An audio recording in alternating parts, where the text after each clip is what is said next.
Good morning to everyone. Today we are going to learn about the classification of elements. That is our third chapter. So, how elements are classified? We have several categories that we can follow how we can classify. Here you can see the periodic table. The periodic table has different colors based on its category. Here I have mentioned the names based on different categories and corresponding colors are given here. This color, that means like little bit yellowish, alkali metals.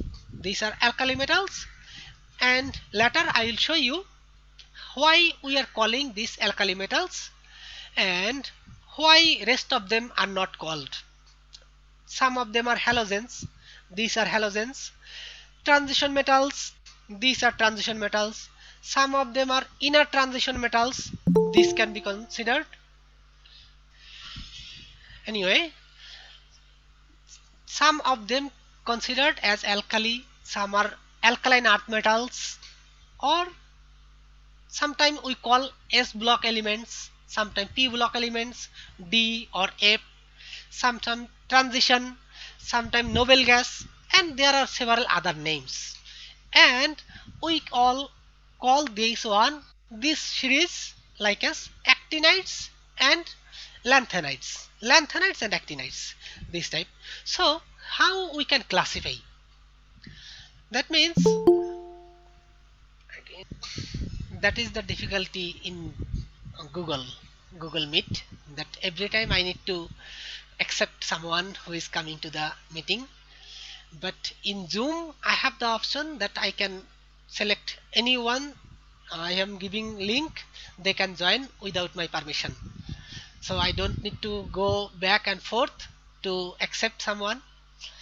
So that is the difficulties. However, Google has some other benefits that if I do not have license, I can have long time duration. But Zoom, always you need to have the license, so that you need to continue after 40 minutes. So university আমাদেরকে লাইসেন্সটা দিয়েছে বলে আমরা 40 মিনিটের বেশি করতে পারি, continue করতে পারি। Anyway, now how we can classify the elements? Classification elements, as already I have mentioned, several names.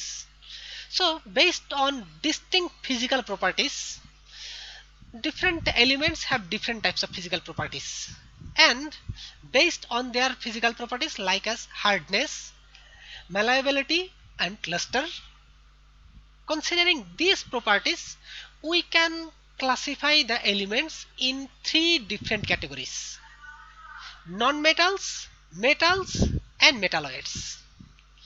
All of you are familiar with the metals or non-metals and also metalloids. Just I am giving some examples. Thus fluorine, chlorine, bromine or these types of elements which are non-metals, and metals iron, cobalt, nickel and many more other things. And metalloids, in between metal, sometimes that can be considered as metal or sometimes can be considered as non-metals. In between metals and non-metals, some other elements which are known as metalloids like as silicon, germanium, etc. Now based on chemical properties, if we consider some chemical properties, then we can classify the elements like as alkali metals and alkaline earth metals. So in the periodic table, group 1 or group 1a elements, these are known as alkali metals. Why we call alkali metals? Alkali metals because when these elements react with water, it forms some alkaline solution.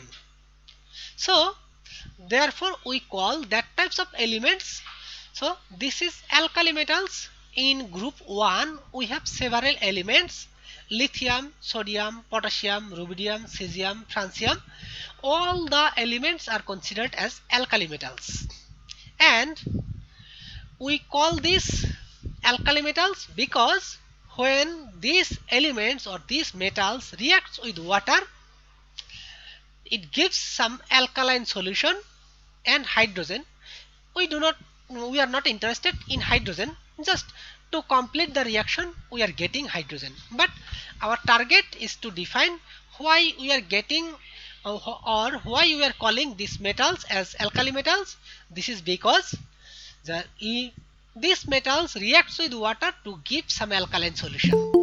Therefore, it is known as alkaline metals or alkali metals.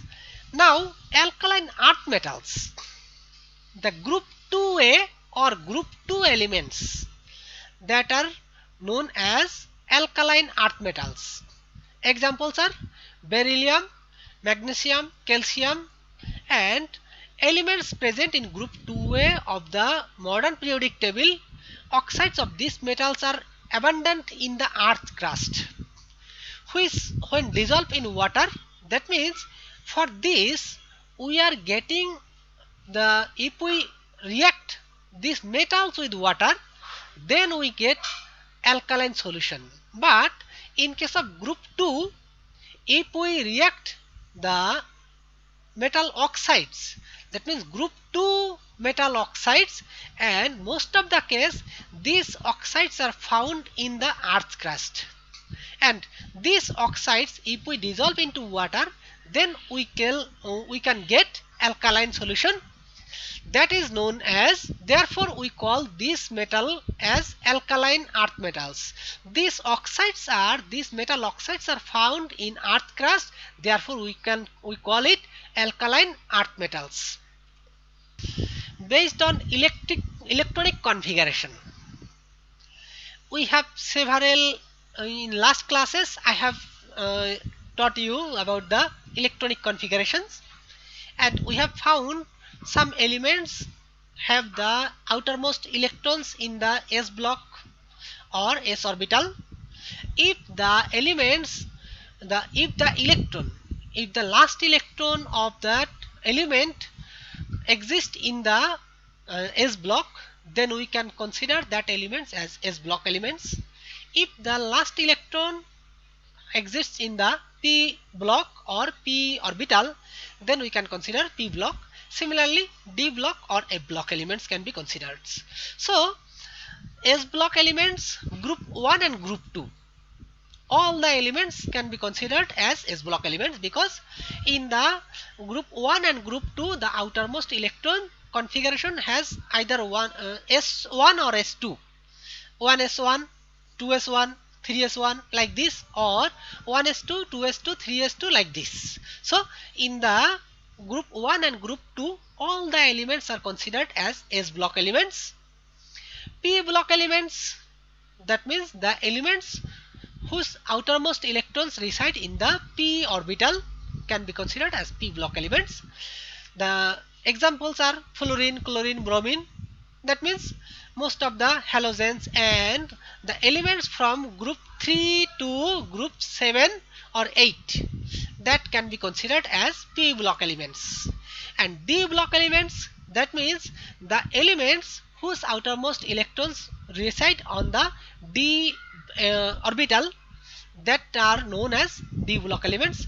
There are several d block elements and many metals, iron, copper, manganese, all of them are known as d block elements. And f block elements, lanthanides and actinides. These 15 elements are from lanthanum to lutetium, these 15, and actinium to lawrencium, these 15 elements are considered as f block elements, and that are also named as lanthanides and actinides. Based on conductivity, the ability, if any element or if any metal or anything, if anything can conduct electric current, that is known as conductor. So we have lot of elements or lot of substance which can conduct electricity, that are known as conductor. Now as we are studying the elements, therefore if any element conduct electricity, that are known as conductor. And the example can be considered as all the metals and also graphite. Graphite is a non-metal, however it can conduct electricity. And for non-conductor or insulator, do not conduct heat or electricity.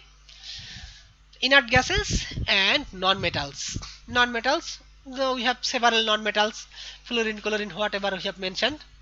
Semiconductor, that is the target, or that is our main objective of this chapter.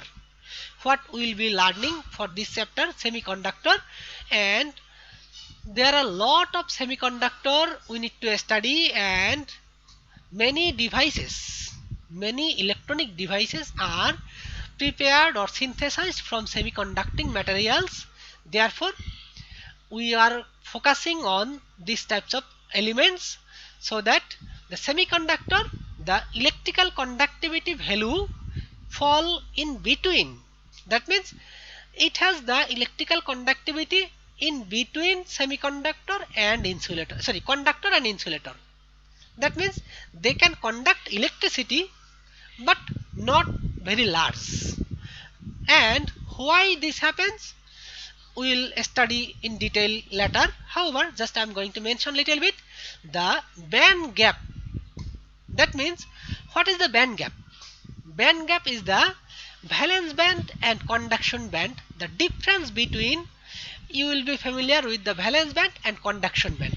Conduction band, that means the outermost electronic shell, outermost shell of any metal or element, that is known as conduction band, and the rest of the electrons or electronic bands are known as valence band. So if the difference between the valence band and conduction band is very large, that is known as insulator. That means the electron, it is very hard to jump electron from electron from valence band to conduction band, that are known as insulator. And the most of the case the conduction band is empty. Later I will show you the diagram. That means what are the difference, what are the valence band, conduction band, and most of the case, in case of insulator, the conduction band is empty. That means there is no electron in the conduction band. However, in case of conductor or metallic conductor, the conduction band is full. So it is very easy to conduct electricity because the conduction band is full of electrons, and it can transfer electricity or electric current very well. And in case of semiconductor, there is a marginal gap in between conductor and conduction band and valence band. So if in normal case the electron cannot jump from the valence band to conduction band, so it is very difficult to transfer electricity or conduct electricity. However, if you add some extrinsic material, so what is extrinsic material? Some other elements. It can be third group element or fifth group element. That means that are known as poison or sometime doping component. So if most of the case the pure semiconductor do not conduct electricity. However, if you add some impurity to the semiconductor in a controlled way, that means not very large amount, just a certain amount. So if you add some impurity like as dopant, so doping material, that can be group 3 element or group 5 element. So due to impurity, the conducting capacity of that semiconductor increases. Therefore, we can characterize or we can use these types of semiconductor material to prepare different types of devices which are very useful to prepare different types of electronic devices. And some special groups and periods, as already I have mentioned, some special groups, the 14 elements after lanthanum to lutetium, as already I have shown in the periodic table. That means the elements in this group, here all the elements have similar characteristics like this lanthanum, and the electrons are going from in this period, all the elements outermost electrons go to the f block or f orbital. Therefore that are considered as f block elements, or as the characteristics of all these elements are similar to this lanthanum, so it is not possible to put all the elements in the same position. Therefore we have kept only one element at that position and rest of them in a separate period, and we name all the elements as lanthanides. And these elements have similar characteristics like this actinide and actinum, so we call this as actinides. Okay, some other groups, special groups, halogen, group 7a or group 17. 7a in the previous or trivial periodic table, and modern periodic table group 17. So we define the elements in the group 17 or group 7a. These elements are known as halogens. Now why we call these halogens? They form corresponding halide salts when reacted with alkali metals, and most of the case they are found in sea water. Therefore we call these elements as halogens. So okay, already mentioned about the halogens. The group 7 elements or group 17 elements, these are known as halogens, and this is called because they can form the salts. They can form corresponding halide salts when reacted with alkali metals. Already we have learnt about the alkali metals, and when they react with these halogens, they can form alkaline halide. So these salts, and these salts are mostly found in sea water, and these halogens are found mostly in the sea water as halide salts. Then inert or noble gases. In the periodic table, the group 8a elements or group 0 or 18, we can name anyway group 8a or group 0 or group 18 of the modern periodic table having a stable electronic configuration. Already mentioned during the study of electronic configuration of elements, in that time we have mentioned that all the elements in the periodic table in the right side, that means in the group 8a or group 18, they have except helium, because in case of helium we have only 2 electrons, then there is no way that we can have 8 electrons. Rest of the elements in the group 8a or group 18 or group 0, all the elements have 8 electrons in their outermost shell, which is very stable configuration, and most of the elements have tendency to gain most of the elements in the periodic table have the tendency to have 8 electrons in their outermost shell, either by gaining electron or by losing electron or by sharing electron.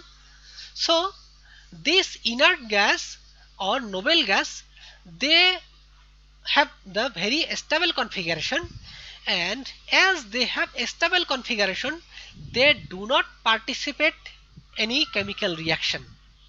Therefore, we call it inert. That means neither itself, even among themselves, either helium neon or neon argon, these elements do not react each other, or even two neon atoms do not combine each other.